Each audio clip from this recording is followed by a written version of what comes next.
A más de 50 metros sobre el suelo, un trabajador realiza los últimos ajustes sobre la pluma de una colosal grúa torre. Cada movimiento es preciso, calculado, y cualquier error en esa altura podría costar muy caro. Este trabajo no es para cualquiera que tenga miedo a las alturas. El viento sopla con fuerza, la ciudad se ve diminuta allá abajo, y sin embargo, detrás de este riesgo existe una recompensa enorme. Máquinas capaces de levantar rascacielos en tiempos récord, de mover piezas que pesan toneladas con una precisión milimétrica, y de trabajar en lugares que antes parecían completamente imposibles de alcanzar. En este vídeo vamos a conocer cómo es el funcionamiento de estas máquinas, y también verás a los colosales equipos que se utilizan para lograr armar por completo una de estas grúas torre, desde el primer tornillo hasta la última sección de su pluma. Quédate, porque lo que vas a ver va a cambiar para siempre la forma en que ves a estas máquinas que tantas veces hemos visto recortadas contra el cielo, sin saber realmente cómo funcionan. Comencemos por la base de la grúa, porque ahí empieza todo. La estabilidad de una grúa torre nace desde el suelo, y aquí la base juega un papel absolutamente fundamental. Normalmente, cuando pasamos junto a una obra, solo apreciamos la enorme torre que se eleva hacia el cielo, esa estructura imponente que domina el paisaje urbano. Pero bajo ella hay algo oculto, algo que no se ve y que sin embargo sostiene todo el peso de la operación. Se trata de una base de concreto armado, cuidadosamente diseñada para soportar el peso y las fuerzas que genera la grúa mientras está en pleno trabajo. Esta base se conoce como macizo de fundación y suele estar enterrada varios metros bajo tierra, fuera de la vista de cualquier persona que camine por la calle. El tamaño y la forma de este macizo dependen de varios factores: el modelo específico de la grúa, la altura que alcanzará una vez montada por completo, y el peso máximo que tendrá que mover durante toda la obra. No es un bloque cualquiera de cemento. El macizo de concreto se refuerza con una jaula de acero, una especie de esqueleto metálico que le da resistencia adicional, y a esa jaula se fija el chasis de la grúa por medio de pernos gigantes, anclajes capaces de resistir fuerzas tremendas. De esta manera, cualquier esfuerzo que la grúa genere durante su trabajo, ya sea vertical, lateral o de torsión, se transmite directamente al suelo, disipándose en la profundidad del terreno. Pero no todas las grúas torre están ancladas a un enorme bloque de concreto enterrado. Existe otro tipo de montaje muy diferente y recibe el nombre de base con lastre externo.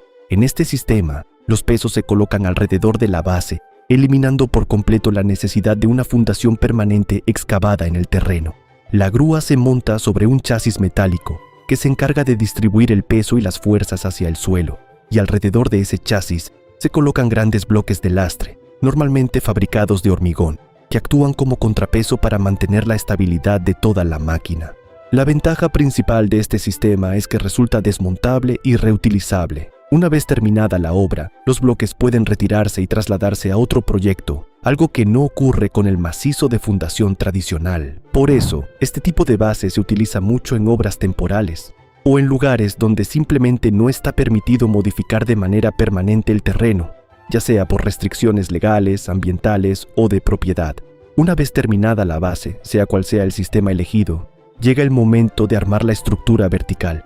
Y para esta tarea entra en acción una máquina verdaderamente impresionante, el camión grúa móvil. A simple vista parece solo un enorme camión, uno de esos vehículos pesados que vemos circular por las carreteras, pero en realidad es una grúa autopropulsada, una máquina diseñada específicamente para trasladarse de un lugar a otro y montar estructuras de gran tamaño. Su gran ventaja es la versatilidad y la rapidez con la que logra posicionarse y desplegarse en el sitio de trabajo, porque en cuestión de minutos ya puede comenzar a operar, sin necesidad de largos procesos de instalación. Basta con observar el gran tamaño de su gancho, ubicado en la parte frontal, para darnos una idea real de su magnitud y de la potencia descomunal que es capaz de desarrollar. Con el camión grúa ya en posición, comienza el montaje por tramos. La torre se va levantando sección por sección, colocando primero los segmentos inferiores, los que servirán de base para todo lo que vendrá después. Las piezas deben ser manipuladas con un cuidado extremo, porque deben encajar con una precisión exacta, y porque cualquier descuido podría poner en riesgo a los trabajadores que están coordinando el ensamblaje desde el suelo y desde lo alto.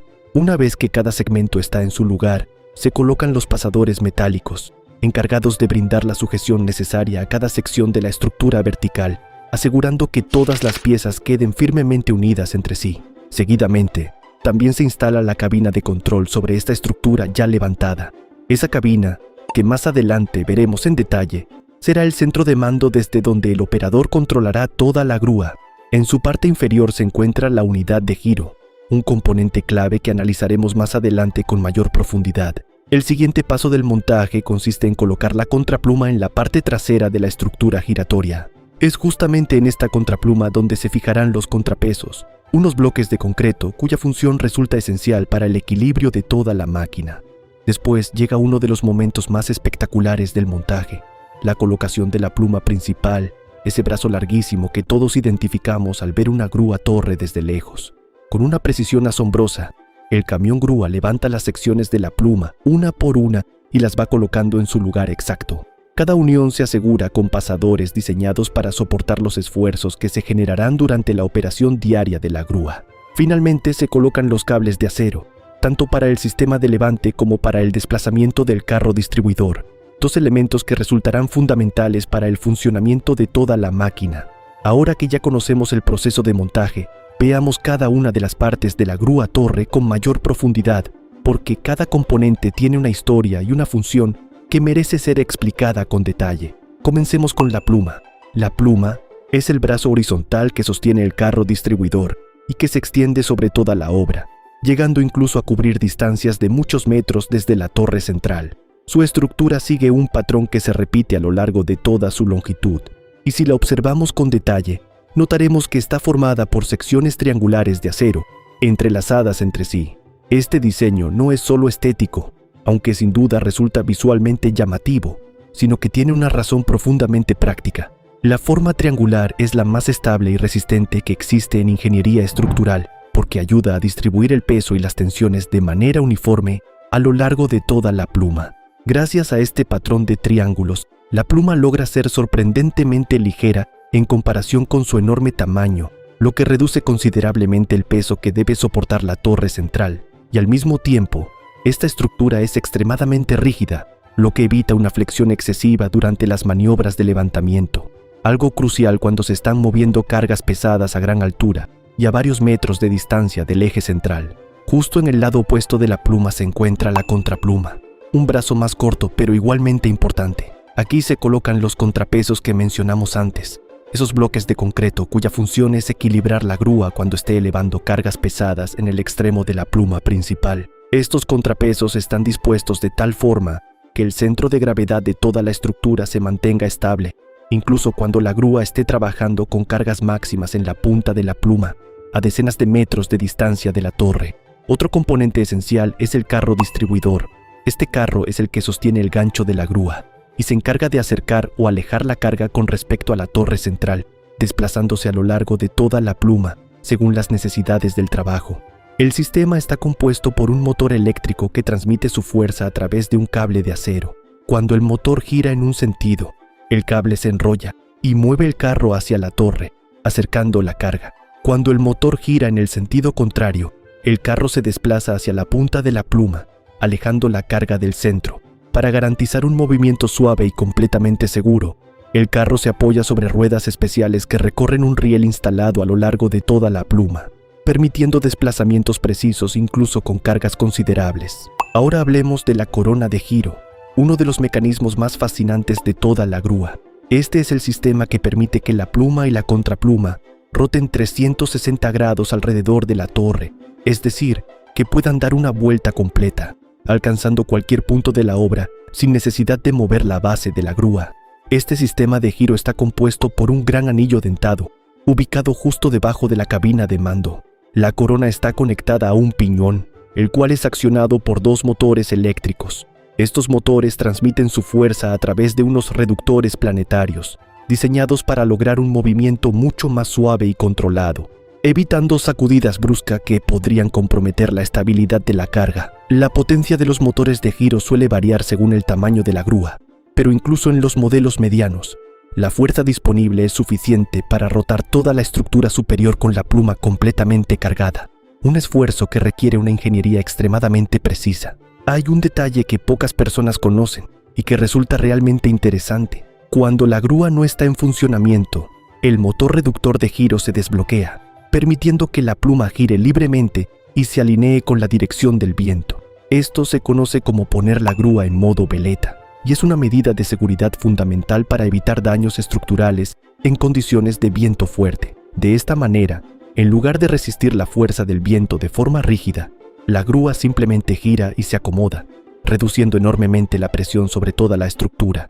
Pasemos ahora al sistema de elevación, quizás el corazón mismo de toda la grúa torre. El gancho, que es el punto de unión entre la máquina y la carga que se quiere mover, se encuentra suspendido por un cable de acero que pasa a través de un conjunto de poleas y que termina enrollado en un tambor de elevación. Este tambor es accionado por un motor eléctrico de gran potencia, normalmente de tipo trifásico, y puede trabajar a diferentes velocidades según las necesidades de la operación. La potencia de este motor, combinada con el sistema de poleas, permite que la grúa pueda mover toneladas de material con un esfuerzo relativamente bajo desde el punto de vista del consumo energético. Dependiendo de la configuración específica de cada grúa, el sistema puede trabajar en ramal simple o en ramal doble, lo que afecta directamente a la capacidad de carga máxima que puede levantar. Otra cosa verdaderamente fascinante es que cada uno de los motores eléctricos de la grúa, tanto el de elevación como el que controla el traslado del carro, están equipados con unos frenos electromagnéticos. Estos frenos están diseñados para actuar de forma completamente automática.